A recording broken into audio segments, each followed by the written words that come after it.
Okay, so you mentioned Boeing, and you I mentioned a mentioned lot of things. Let's be there was a real. lot going on in there, Yeah, but you yeah, mentioned yeah. I did mention Boeing. the Moody's notch and Dennis Muilenburg still being CEO. So today I'm going to Yep. make a guess.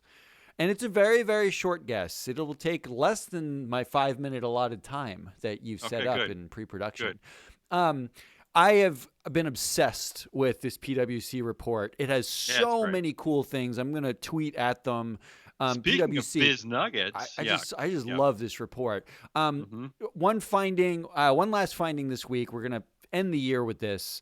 43% of directors say it's difficult to voice a dissenting view in the boardroom. Oh, that's depressing. I So mean, it's less than half, so that's good. But that's 43% okay. is still a lot. That's a lot of people. Jesus. So a Yeah. lot of board members actually have a problem saying no to anybody. Or yes, if that's the dissenting view, but I'm guessing not. Which brings us to Denny Mm. and his Muilenburg at Boeing. Okay, Yeah. so Yeah. Dennis has been the CEO of Boeing for 4 years. Okay. Boeing's board is a massive conglomerate of mostly white people, with the Is there one not a exception. white?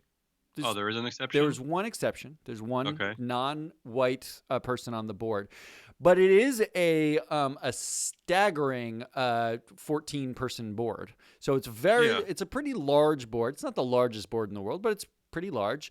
And I wanted to know why on earth they can't get rid of Dennis at this point. Good question. Why on earth can't we do this?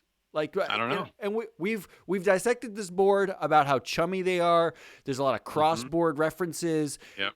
They have a new board member. He's an admiral, but so he doesn't have a cross-board references. So that's good. They're making some progress. But this is a really chummy board. And so what I wanted to do is actually figure out maybe they can't do it because they've never fired a CEO before. Maybe they just don't know how.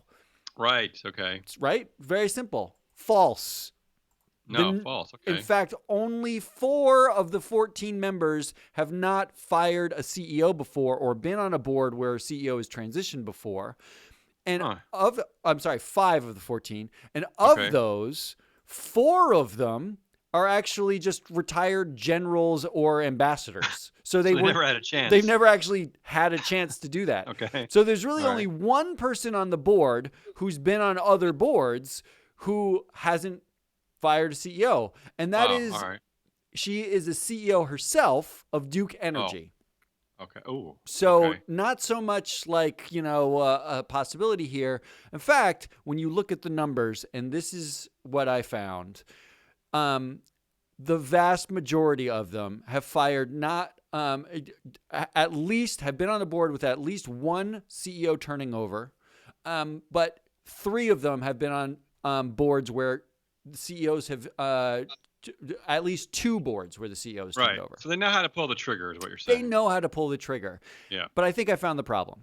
Okay, let's do it. It's a really simple, stupid problem. Yeah. They don't like to pull the trigger too soon. Dennis Muilenburg has only been on the board for 4 years.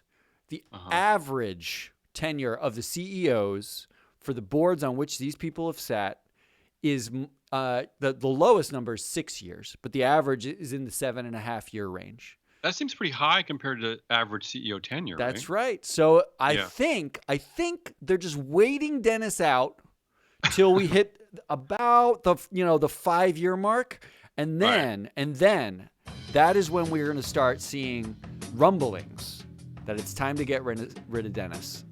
Can I say that seems like a great plan, Boeing board? Really. It's only going to take another few hundred people to die before it's a real thing that Dennis gets fired. Ugh.